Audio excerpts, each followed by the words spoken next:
Describe ಬಗ್ಗೆ 4 ತಿಂಗಳಾಯಿತು. ನಿಮಗೆ ಹೇಗೆ ಅನಿಸ್ತಾ ಇದೆ ನಿಮ್ಮ ಹಾಸ್ಪಿಟ್ಲಲ್ಲಿ ಯಾವ ಥರ ಇಂಪ್ಲಿಮೆಂಟೇಷನ್ ಆಗಿದೆ?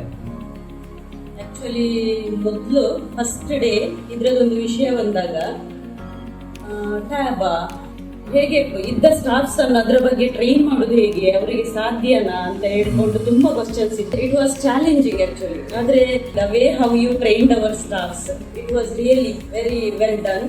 ಒಂದು ಪೇಷಂಟ್ ಅಡ್ಮಿಟ್ ಆಗೋದ್ರಿಂದ ಹಿಡಿದು ಡಿಸ್ಚಾರ್ಜ್ ಆಗೋ ತನಕದ ಪ್ರೊಸೆಸ್ಸಿಗೆ ನಮಗೆ ಹೆಲ್ಪ್ ಮಾಡಿ ಬಿಟ್ಟಿದ್ರಿಂದ ಈಗ ತನಕ ಏನು ತೊಂದರೆ ಇಲ್ಲದೆ ಹೋಗ್ತಾ ಉಂಟು. ವರ್ಕ್ ಅಂತ ಹೇಳಿದ್ರೆ ಡೈಲಿ ವರ್ಕಿಗೆ ತುಂಬಾ ಹೆಲ್ಪ್ ಆಗಿದೆ. ಆಟೋಮೆಟಿಕಲಿ ಇನ್ಫಾರ್ಮೇಶನ್ ಅಪ್ಡೇಟ್ ಆಗ್ತಾ ಉಂಟು ಪೇಷಂಟ್ ಇದು. ಆ್ಯಂಡ್ ಆಲ್ಸೋ ಪೇಪರ್ ಫಿಲ್ಲಿಂಗ್ ಸ್ಟಾಫ್ಸಿಗೆ ಆ ವರ್ಕ್ ಕಮ್ಮಿ ಆಗ್ತಾ ಉಂಟು. And more over discharges time saving, patients within 2 hours discharge ಆಗಿ ಹೋಗ್ತಾ ಇದ್ದಾರೆ.